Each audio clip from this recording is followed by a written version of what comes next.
es a ser humano, nosotros estamos llamados es a amarnos, nosotros estamos llamados es a purificarnos. Fíjense ustedes, cuando nosotros estamos lejos del amor, cuando nosotros estamos llenos de egoísmo, cuando nosotros estamos en ese mundo egoísta del desamor, impera en nosotros el amor propio, es decir, el amor del yo y del orgullo. Nos amamos a sí mismos, todo es para mí yo y yo, lo demás no. Ok, eso es un error porque todos los sabios han dicho que no es así. Ahora bien, ¿tenemos derechos? Sí, pero dentro de esos derechos tenemos la felicidad en nuestro ser. Y tenemos un deber, sí, ¿cuál? Estar en armonía con nuestros hermanos. Dentro de eso, que es natural, que no necesita que nadie se lo diga a uno, sino que es natural, vemos lo siguiente. ¿Por qué hago actos en palabras, en pensamientos, en instintos, en hechos que atentan contra mis hermanos?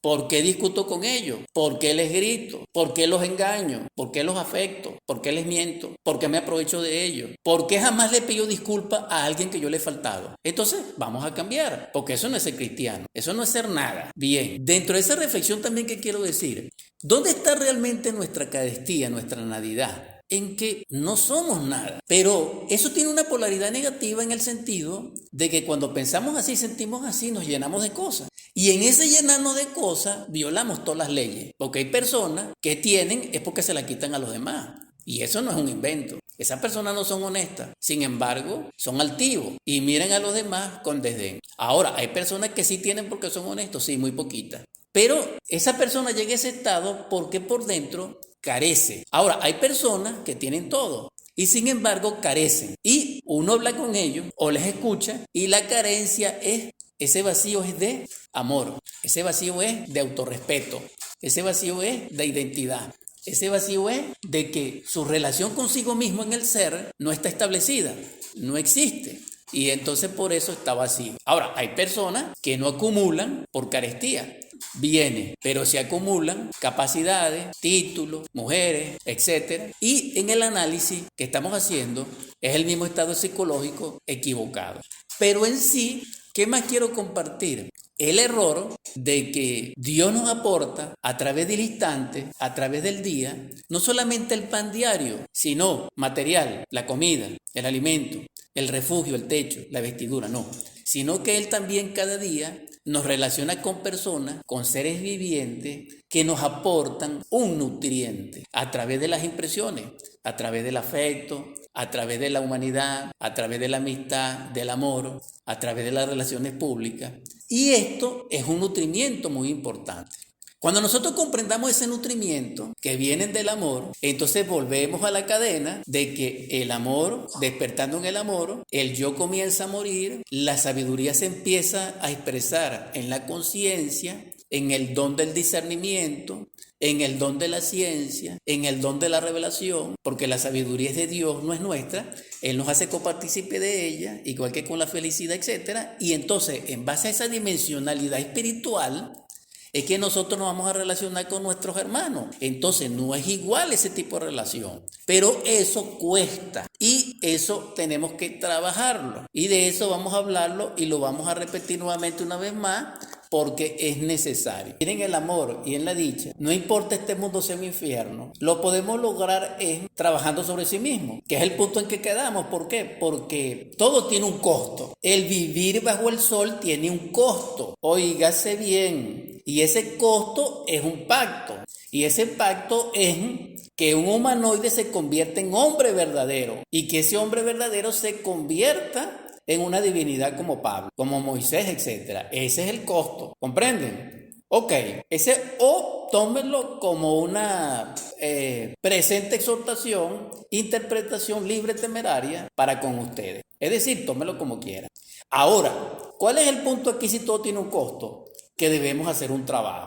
¿Y cuál es ese trabajo? Porque muchos dicen, claro, y tienen razón, pero no lo estoy diciendo por eso. Es decir, no me estoy basando el argumento en una discusión o en algo así, no, sino que es simple. Comprendo y entiendo que cuando dice el Evangelio que tenemos que perfeccionarnos, cuando el Cristo dice niégate a ti mismo, eso implica un trabajo. Cuando Él dice arrepiéntete, eso implica un trabajo de mi parte. Pero ese trabajo es psicológico, ese trabajo es interno, ese trabajo es espiritual, pero es un trabajo. Pero ese trabajo no se puede negar. ¿Qué pienso?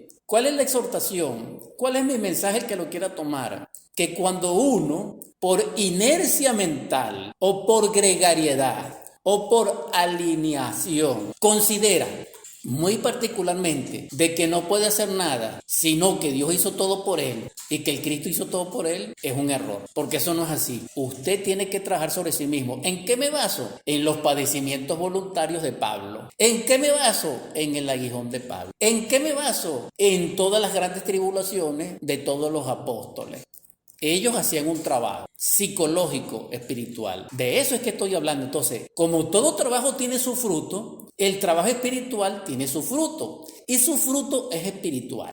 Porque así como el trabajo mecánico, social, del mundo, nos aporta bienes y servicios, porque lo podemos adquirir, porque todo tiene un costo, o nada es de gratis. Entonces, ¿qué es lo que necesitamos? No deber a nadie. Ahora, esto es muy difícil no deber, porque fíjense ustedes, cuando nosotros erramos, debemos. Vamos a imaginarnos en este momento algo terrible. Hay un delincuente que mató a alguien. ¿Qué pasa cuando alguien dice el nombre del que fue asesinado ante los oídos del asesino? ¿Qué pasa cuando se nombra el asesino y la mamá del asesinado escucha? Entonces esas son reacciones distintas.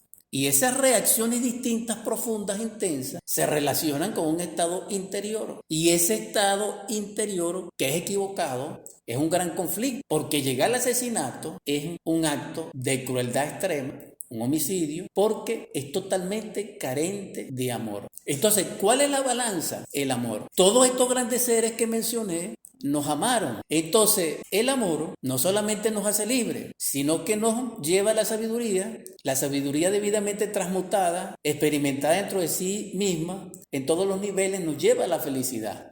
Entonces, ser feliz es el resultado de un trabajo. La sabiduría es el resultado de un trabajo, es un fruto. Que Dios nos lo da por revelación, sí, pero nos lo da como compensación, nos lo da como pago, nos lo da como regalo de nuestra acción de gratitud, de agradecimiento hacia Él, haciendo su voluntad. Entonces, aquí hay algo interesante. ¿Por qué? Porque si estos grandes hombres hicieron su trabajo psicológico y espiritual, entonces debo trabajar en mi vida psicológicamente, espiritualmente. ¿Eso es posible? Sí. ¿Qué es lo que se necesita? Se necesita en primer lugar anhelarlo, orarle a nuestro Padre Madre, a nuestro Cristo íntimo, que es Salvador totalmente, para que Él envíe sobre nosotros su espíritu de salvación. Ese espíritu de salvación obviamente tiene el develador. Y ese develador nos muestra en nuestra propia particularidad qué es lo que necesitamos. Y esa necesidad se expresa en el diario vivir. Por eso él dice que cada día tiene su afán. Porque en el diario vivir es que está el nutriente, el pan nuestro, la sabiduría nuestra y lo que necesitamos. Cuando un enfermo está en su casa, en una cama, derribado allí afligido, y le llega alguien a visitarlo, ¿qué significa eso? Que eso es la medicina de ese afligido. Pero así no lo toma, así no se considera, porque tenemos la conciencia profundamente aletargada. Y esto es realmente lamentable. Así, ya perfilando el asunto, en el diario vivir, en ese gimnasio maravilloso psicológico, tenemos la posibilidad de autodescubrirnos cuando realmente nos observamos a sí mismos, es decir, nos autoobservamos y contemplamos con atención en recuerdo de sí mismo, consciente, dijéramos, en voluntad autodeterminante, con ese propósito, y nos damos cuenta de nuestras reacciones. Y dentro de ese contemplar de las reacciones, vamos a evidenciar en forma exacta, incontrovertible, la realidad de la multiplicidad del yo dentro de nuestra psique. Y veremos el yo en acción, que es un error. Y veremos los estados psicológicos equivocados que produce ese yo y nos lleva a nosotros a consecuencias equivocadas con resultados negativos y nefastos para nuestra vida social. Pero también nos vamos a dar cuenta allí de que estamos inconscientes y a veces nos daremos cuenta que estamos en un estado subconsciente y otras veces más grave nos daremos cuenta que estamos en un estado infraconsciente. Y esto realmente es grave, pero así es. Dijimos que esto lo podíamos cambiar, sí, podemos hacerlo, podemos obrar al respecto. Y ya mencioné algunos pasos. Continúo. ¿Qué más necesitamos aparte de lo que hemos dicho? Necesitamos hacer en nuestro estudio interior un discernimiento. Ese discernimiento va a estar auspiciado o va a estar regido por nuestro real ser interior profundo, por nuestro espíritu, ya que en ese momento en oración o en meditación estamos en contacto con Él a través de esa energía espiritual que ya hablamos. Y esa energía espiritual tiene el poder realmente de disolver esos defectos y que en forma poética, metafórica, está simbolizado en todas las teogonías, en todas las religiones, en todos los textos antiguos, en todos los mitos, en todas las leyendas, por Dios Madre, por el aspecto femenino de Dios.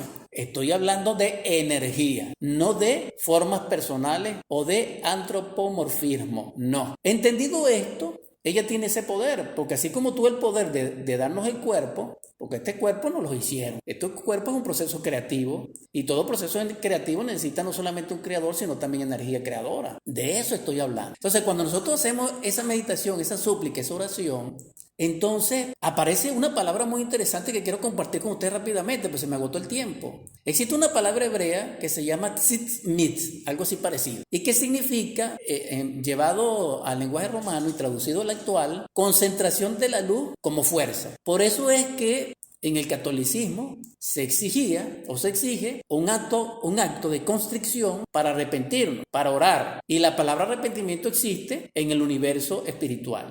Ahora bien, solamente arrepintiéndonos, como lo dijo la voz que clama en el desierto, como lo dijo todos los seres que lo han dicho, es que podemos llamar a ese ser, invocarlo, para que ese espíritu nos lleve a ser honestos con nosotros mismos y descargar, es decir, confesar nuestros errores internamente. Esto es algo muy importante. ¿Por qué? Porque debe resplandecer la verdad y no el error.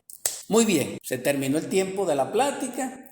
Quiero solamente decir una palabra de Corintio en su segunda epístola de Pablo, capítulo 12, versículo 7. Y para que la grandeza de las revelaciones no me exaltase desmedidamente, me fue dado un aguijón en mi carne, un mensajero de Satanás que me abofetee para que no me enaltezca sobremanera. He concluido. Espero que el Espíritu de la paz de nuestro Salvador y Cristo esté con vosotros para vuestra gracia, prosperidad, salud y felicidad. Amén.